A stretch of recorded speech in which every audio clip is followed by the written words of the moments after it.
প্রিয় শিক্ষার্থীরা, আজকের আলোচনাটি বিশেষভাবে চতুর্থ শ্রেণী তোমাদের জন্য। সামনে রয়েছে তৃতীয় পর্যায়ক্রমিক মূল্যায়ন, আর সেই পরীক্ষার ভালো নম্বর পাওয়ার জন্য আমি আজকে তোমাদের গণিত বিষয়ের কিছু গুরুত্বপূর্ণ সাজেশন প্রশ্ন নিয়ে আলোচনা করব, এবং যে প্রশ্নগুলো আমি বলবো সেগুলো ভালোভাবে অনুশীলন করলে তোমরা পরীক্ষার নিশ্চয়ই উপকৃত হবে এবং আত্মবিশ্বাসের সাথে সব প্রশ্নের উত্তর দিতে পারবে। তাহলে চলো শুরু করা যাক। প্রথমে দেখো, নিচের প্রশ্নগুলির এক কথায় উত্তর দাও। 1 গুণ 5 সমান 5। ক, অর্ধগোলকের তলের সংখ্যা কয়টি? সঠিক উত্তর হবে 1টি। খ, লুডোর ছক্কার আকৃতি কি প্রকৃতি? সঠিক উত্তর হবে ঘনক প্রকৃতি। গ, প্রথম 3টি ক্রমিক স্বাভাবিক সংখ্যার গুণফল অবশ্যই কোন কোন সংখ্যার দ্বারা বিভাজ্য হবে? সঠিক উত্তর হবে 1, 2, 3 ও 6। ঘ, 6-এর মৌলিক গুণনীয়কগুলি কি কি? সঠিক উত্তর হবে 2, 3। কোনো সংখ্যাকে 9 দ্বারা ভাগ করলে 6 ভাগশেষ থাকে, সেই সংখ্যাকে 3 দ্বারা ভাগ করলে কত ভাগশেষ থাকবে? তার মানে কি বলতে যাচ্ছে, যে সংখ্যাটা 9 দ্বারা ভাগ করলে ভাগশেষ 6 থাকে, সেই সংখ্যাকে 3 দিয়ে ভাগ করলে ভাগশেষ কত থাকবে? না, সঠিক উত্তর হবে 0। চলো 2-এর দাগে, নিচের শূন্যস্থানগুলি পূরণ করো। 1 গুণ 5 সমান 5। প্রথম প্রশ্ন, ক, সমবাহু ত্রিভুজের ড্যাশ কোণেই সমান? সঠিক উত্তর হবে 3টি কোণই সমান। খ, প্রথম 3টি যৌগিক সংখ্যার গড় ড্যাশ? সঠিক উত্তর হবে 6। গ, চিত্রে ত্রিভুজের সংখ্যা ড্যাশটি? সঠিক উত্তর হবে 8টি। ঘ, ভগ্নাংশ সমান ড্যাশ? সঠিক উত্তর হবে লব বাই হর। দেখো পরের পেজে প্রশ্নগুলো। পরের পেজে দাগের কোনো সংখ্যার শেষে 0 অথবা 5 থাকলে সংখ্যাটি ড্যাশ দ্বারা বিভাজ্য? সঠিক উত্তর হবে 5। 3-এর দাগের বলা হয়েছে নিচে থাকা মৌলিক সংখ্যাগুলির গোল চিহ্ন দাও। দেখে নাও, সঠিক উত্তর হবে 71, 89, 97 এবং 67। 4-এর দাগে বক্তব্যগুলি ঠিক হলে ঠিক চিহ্ন এবং ভুল হলে গুণ চিহ্ন দাও। 1 গুণ 5 সমান 5। প্রথম প্রশ্ন, 5 ভাগের 4 ভাগ বলতে 5-এর 4কে বোঝায়, তাই বাক্যটি ভুল। খ, 6-এর সকল গুণিতক 18 এর গুণিতক হবে, বাক্যটি ভুল। গ, একটি সরলরেখা আঁকতে কমপক্ষে 4টি বিন্দু দরকার, বাক্যটি ভুল। ঘ, শঙ্কুর তলদেশে হলো বৃত্ত, বাক্যটি সত্য। দাগে একটি ত্রিভুজের 3টি কোণের সমষ্টি 180 ডিগ্রি, বাক্যটি সত্য। এবার দেখো 5-এর দাগে বলা হয়েছে নিচের সরলগুলির মান নির্ণয় করো। 2 গুণ 4 সমান 8। প্রথম প্রশ্ন, 320 ভাগ 8 ভাগ 4 বিয়োগ 2। তাহলে 320 ভাগ 8 ভাগ করলে হবে 40, 40 ভাগ 4 থেকে 2 বাদ দিলে 2, তাহলে 40 ভাগ 2 ভাগ করলে হবে 20। তাহলে দেখে নাও নির্ণয় সরলফল 20। আচ্ছা, পরের প্রশ্ন দেখো, অর্থাৎ খ, 57 বিয়োগ 9 যোগ 2 ইন্টু 8 বিয়োগ 3। প্রথম বন্ধনী কাজ করতে হবে, তাহলে 8 থেকে 3 বাদ দিলে 5 হবে। তাহলে অঙ্কটা এরকম দাঁড়াবে, 57 বিয়োগ 9 যোগ 2 গুণ 5। তারপর লাইনে আমরা গুণটা করব, তাহলে 57 বিয়োগ 9 যোগ 10। পরের লাইনে কি করব না, 57 বিয়োগ 9 আর 10 যোগ করলে হবে 19।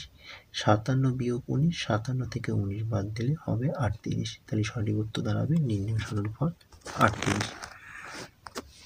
গ, 63 ভাগ 7 গুণ 4 যোগ 11। দেখে নাও উত্তরটা কিভাবে তোমরা করবে। প্রথমে ভাগ করবে, 67 ভাগ 7 ভাগ করলে হবে 9, তাহলে 9 গুণ 4 যোগ 11। তারপর তোমরা গুণ করবে, 4 9 36, 36 যোগ 11 যোগ করলে হবে 47। তাহলে লিখে দেবে নির্ণয় সরলফল 47। ঘ, 32 ভাগ 8 গুণ 8 বিয়োগ 10। প্রথমে ভাগ করো, তাহলে 32 ভাগ 8 ভাগ করলে হবে 4, তাহলে 4 গুণ 8 বিয়োগ 10। 4-এর সাথে 8 গুণ করলে হবে 32, 32 বিয়োগ 10, 32 থেকে 10 বাদ দিলে 22। তাহলে নির্ণয় সরলফল 22। আচ্ছা, 6-এর দাগে দেখে নাও, বিন্যাস দেখো ও ফাঁকা ঘরের সংখ্যা লেখো। দেখো AZ, BY, CX, DW এবং দুটো ঘর গ্যাপ দেওয়া রয়েছে।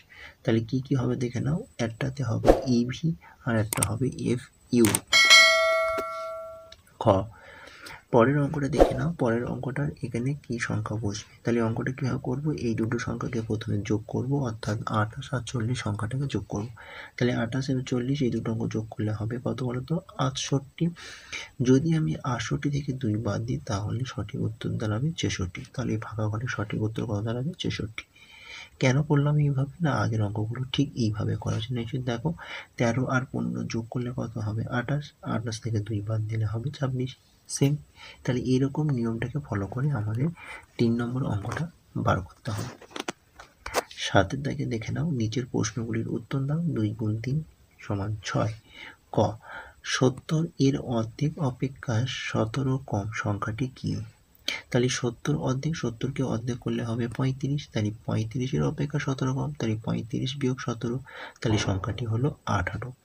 খ 15 মিটার দীর্ঘ একটি দড়িকে সমান করে 4 বার কাটলে প্রত্যেকটা খণ্ডের দৈর্ঘ্য কত হবে? তাহলে 15 ভাগ 4 ভাগ করলে হবে 3.75 মিটার।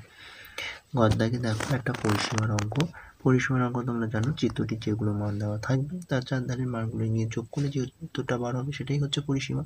সুতরাং এখানে সেটাই করা হয়েছে। দেখো 18 যোগ 7 যোগ 8 যোগ 20 যোগ 7 যোগ 8 যোগ করলে হবে 68 মিটার।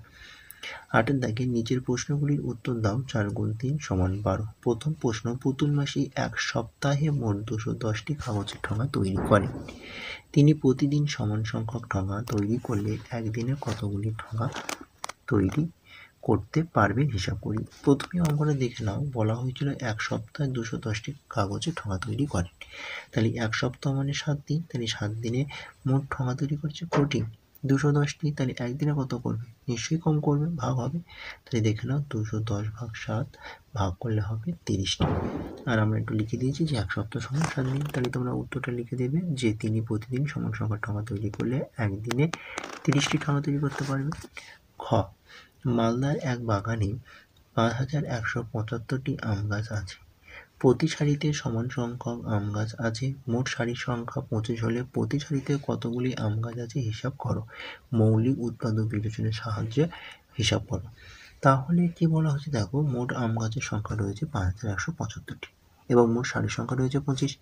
তাহলে আমাদের কিন্তু ভাগ করতে হবে। কেন না, প্রতি সারিতে কতগুলি আম গাছ রয়েছে, তাহলে আমাকে বার করতে হলে অঙ্কটা কি করতে হবে, ভাগ করতে হবে।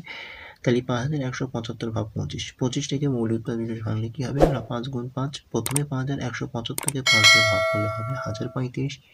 এই 1035কে আবার 5 দিয়ে ভাগ করলে সঠিক উত্তর দাঁড়াবে 207। তাই লিখে দেবো প্রতি সারিতে 207টি আম গাছ আছে। চলো পরের প্রশ্ন, অর্থাৎ গদ্দাগের, আমাদের বাগানে আমি ও সুহাস দুজনে প্রত্যেকে 4টি করে চারা গাছ লাগালাম, কিন্তু 3টি গাছ শুকিয়ে গেছে। বাগানে কতগুলি গাছ বেঁচে রইল হিসাব করি। অঙ্কটা তোমাদের করতে হবে সরল মাধ্যমে। সুতরাং এইভাবে করব, 4টি করে আমরা কজনের গাছ লাগাচ্ছি, 2জন, আমি আর সুহাস। তাহলে 4 গুণ 2 প্যাকেটের মধ্যে রাখবো। কটি গাছ শুকিয়ে গেছে, না 3টি গাছ শুকিয়ে গেছে, তাহলে বিয়োগ 3 হবে। এখানে তোমাদের বিয়োগ চিহ্ন হবে। তাহলে এরকম হবে 4 গুণ 2 বিয়োগ 3, 4-এর সাথে 2 গুণ করলে হবে 8, 8 বিয়োগ 3, 8 থেকে 3 বাদ দিলে হবে 5। তাহলে বাগানে কটি গাছ বেঁচে রইল, 5টি গাছ বেঁচে রইল। তাহলে অঙ্কটা সেম এরকম হবে, 4 গুণ 2 বিয়োগ 3। ঠিক আছে, চলো পরের প্রশ্ন দেখো, অর্থাৎ 9 দাগে 4 সেন্টিমিটার দৈর্ঘ্য বিশিষ্ট একটি সমবাহু ত্রিভুজ সুন্দর করে অঙ্কন করো।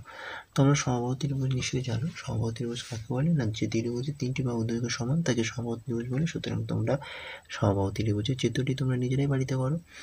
তাহলে আজকের ক্লাসটি এখানেই রইল। ক্লাসটি ভালো লাগলে অবশ্যই ভিডিওতে তোমরা লাইক করো, কমেন্ট করো এবং এই ভিডিওটি তোমাদের বন্ধু বান্ধব আত্মীয়দের কাছে বেশি বেশি করে শেয়ারও করো।